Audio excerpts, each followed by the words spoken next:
കഴിഞ്ഞുപോയ 7 ദിവസങ്ങളിൽ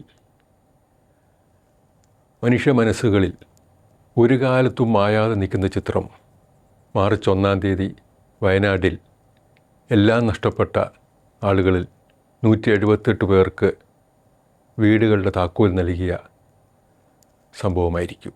ഒരു വേള ലോക ചരിത്രത്തിൽ സമാനതകളില്ലാത്ത, അല്ലെങ്കിൽ വേറൊരു രീതിയിലും ലോകത്ത് വഴി സംഭവിച്ചിട്ടില്ലാത്ത ഒരു മഹത്തായ കർമ്മമാണ് അവിടെ നടന്നത്.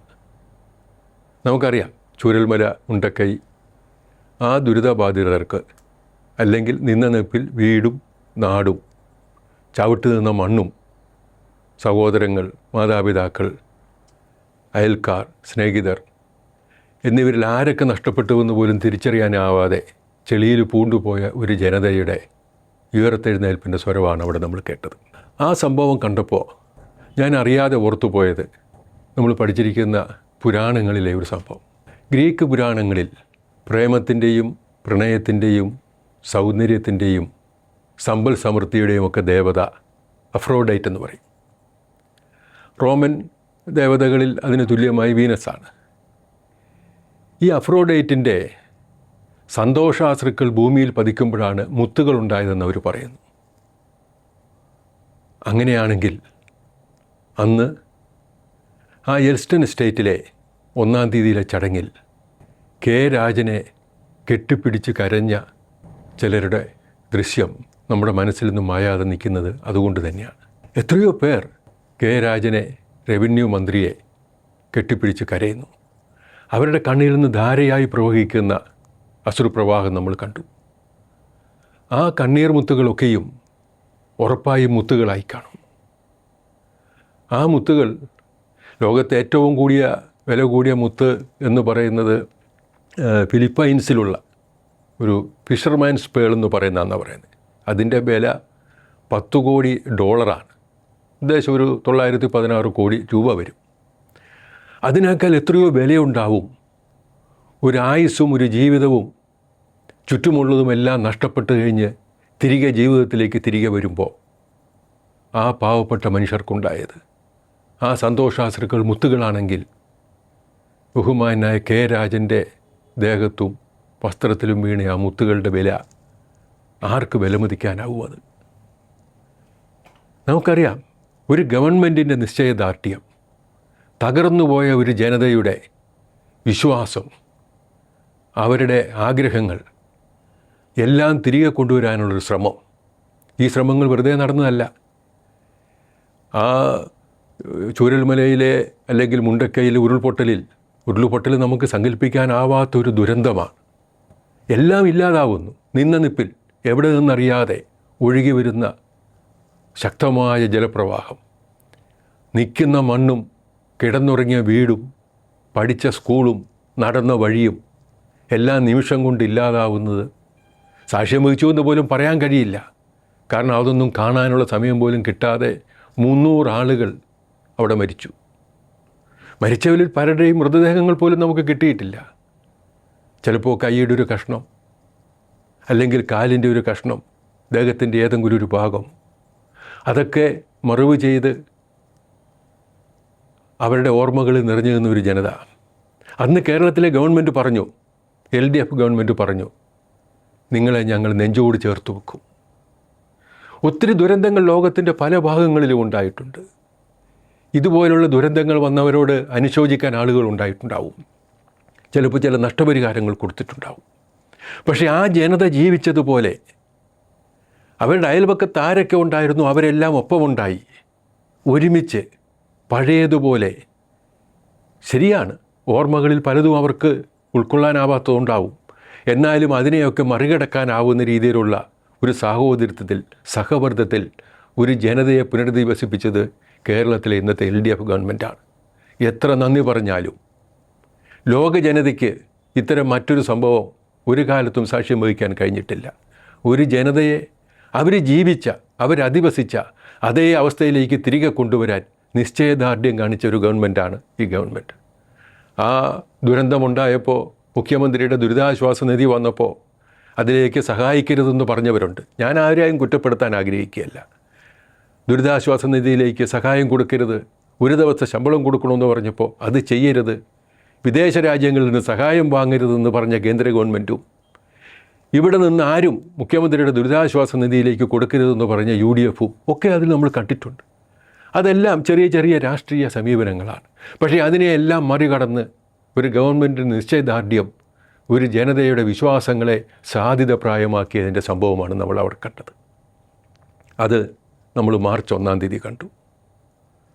2-4 ദിവസം കഴിയുമ്പോൾ നമ്മൾ പിന്നെ കാണുന്നൊരു സംഭവം മാർച്ച് 4 നമുക്കൊരു സ്വല്പം കൂടി തെക്കോട്ട് പോകേണ്ടി വരും. എന്താണെന്ന്?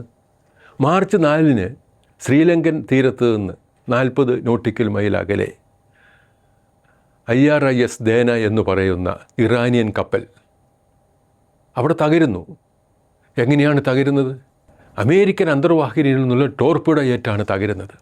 ഈ ഇറാനിയൻ കപ്പൽ യുദ്ധത്തിന് വന്നതല്ല. നമ്മുടെ തീരത്ത് വിശാഖപട്ടണത്ത് ഇൻ്റർനാഷണൽ ഫ്ലീറ്റ് അവിടെ 71 രാജ്യങ്ങളുടെ കപ്പലുകൾ അവിടെ ഉണ്ടായിരുന്നു. സമാധാനത്തെപ്പറ്റി ആലോചിക്കാൻ കൂടിയവരാണ്. ഇന്ത്യൻ നാവികസേനയുടെ ആഭിമുഖ്യം നമ്മുടെ അതിഥികളായി വന്നവരാണ്. അവിടെ നിന്ന് തിരികെ പോകുന്ന വഴി ശ്രീലങ്കയ്ക്ക് അടുത്തെത്തുമ്പോൾ അവരെ ആക്രമിക്കുന്നു, തകർക്കുന്നു. ശ്രീലങ്കൻ സേനയ്ക്ക് 32 പേരെ ജീവനോടെ രക്ഷപ്പെടുത്താൻ കഴിഞ്ഞു. 87 മൃതദേഹങ്ങൾ ആ കപ്പലിൽ നിന്ന് വീണ്ടെടുത്തുവെന്ന് ശ്രീലങ്കൻ നാവികസേന പറയുന്നു. ബാക്കിയുള്ളവരെവിടെ? എന്തു മര്യാദയാണ്! യുദ്ധത്തിൽ ഒരു പങ്കാളിത്തവും കാണിക്കാതെ അന്തർദേശീയമായൊരു ഷോ നടക്കുന്നത്, അതും വേറൊരു രാജ്യം, ഇന്ത്യ രാജ്യം. അവിടെ നിന്ന് തിരികെ പോകുന്ന നമുക്കിതിനൊക്കെ ചില നിയതമായ കൺവെൻഷനുകളുണ്ട്. UN-ൻ്റെ ജനീവ കൺവെൻഷൻ 1949 അതേപോലെ തന്നെ ഇൻ്റർനാഷണൽ സീ ലോ എന്ന് പറഞ്ഞ് അവിടെയൊക്കെ വളരെ കൃത്യമായി പറയുന്നുണ്ട്. അങ്ങനെ ഒരു യുദ്ധമത്തിൻ്റെ ഭാഗമായിട്ടാണെങ്കിൽ പോലും ഒരു കപ്പൽ ആക്രമിച്ച് തകർത്താൽ, അത് മുങ്ങിപ്പോയാൽ, അതിൽ നിന്ന് രക്ഷപ്പെട്ടു വരുന്നവരെ, സുഖമില്ലാത്തവരെ, അവരെയൊക്കെ രക്ഷപ്പെടുത്താനുള്ള സംവിധാനങ്ങളും അവർ ചെയ്യണം എന്ന് പറയുന്നുണ്ട്. അല്ലെങ്കിൽ അതിനുള്ള സംവിധാനങ്ങൾ തന്നെത്താനെ ചെയ്യാൻ പറ്റിയില്ലെങ്കിൽ ഇതൊന്നും പാലിക്കാൻ അവർ തയ്യാറായിട്ടില്ല. അമേരിക്ക തയ്യാറായിട്ടില്ല. അമേരിക്കയുടെ ഭീകരതയെപ്പറ്റി ഞാൻ കൂടുതൽ പറയേണ്ടതില്ല, നമ്മൾ നാൾക്ക് നാൾ കണ്ടുകൊണ്ടിരിക്കുന്നു. പക്ഷേ ഇവിടെ നമ്മുടെ ഒരു രാജ്യമുണ്ട്. നമ്മൾ വിളിച്ചവരാണ്, നമ്മുടെ അതിഥികളായിട്ട് വന്നവരാണ്. അവർ തിരികെ പോകുമ്പോൾ നമ്മുടെ ഇന്ത്യൻ നാവിക അതിർത്തിയിലല്ല, പക്ഷേ ഇന്ത്യൻ മഹാസമുദ്രത്തിലാണ്. ഇതുവരെ ഈ ഒരു യുദ്ധവും നമ്മുടെ ഇന്ത്യൻ സമുദ്രാതിർത്തിയിലേക്ക് വന്നിട്ടില്ല.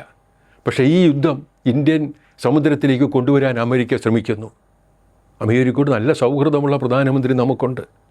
നമ്മുടെ ഇന്ത്യൻ മഹാസമുദ്രത്തിൽ നമുക്ക് നിയന്ത്രണമുണ്ടെന്നാണ് വെപ്പ്.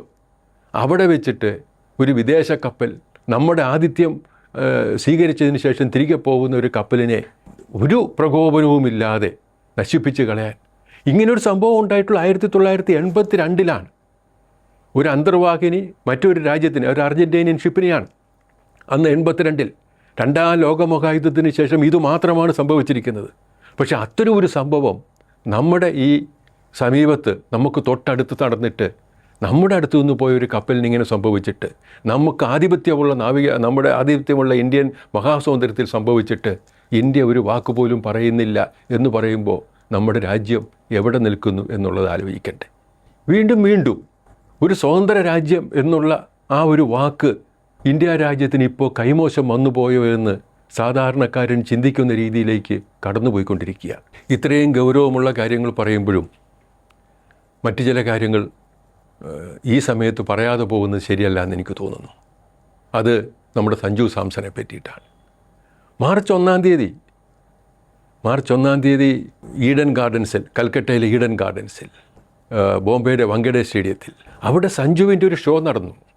Sanju Samson Indian team cricket ലോകകപ്പിലെ അദ്ദേഹത്തിൻ്റെ പ്രകടനം നമ്മൾ കണ്ടു. അതിന് മുമ്പ് കുറേ ദിവസങ്ങളായി, മാസങ്ങളായി, വർഷങ്ങളായി നമ്മൾ കാണുന്നുണ്ട്. ഇന്ത്യൻ ടീമിലേക്ക് പേര് വരുന്നു, അല്ലെങ്കിൽ വരുന്നില്ല, സഞ്ജുവിന് അവസരങ്ങളില്ല എന്നൊക്കെ പറയുന്നത്. സഞ്ജുവിനെ എഴുതിത്തള്ളിയവർ ഒത്തിരി ഉണ്ടായിരുന്നു. ഇനി സഞ്ജുവിനെ കൊണ്ടൊന്നും ചെയ്യാൻ കഴിയില്ല എന്ന് പറഞ്ഞവരുണ്ടായിരുന്നു.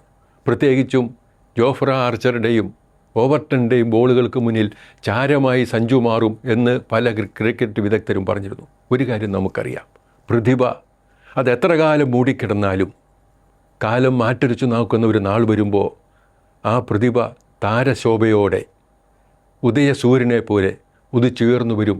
അതാണ് നമ്മുടെ കേരളത്തിൻ്റെ സ്വന്തം സഞ്ജു സാംസൺ ഈ ലോകകപ്പിൽ കാണിച്ചിരിക്കുന്നത്.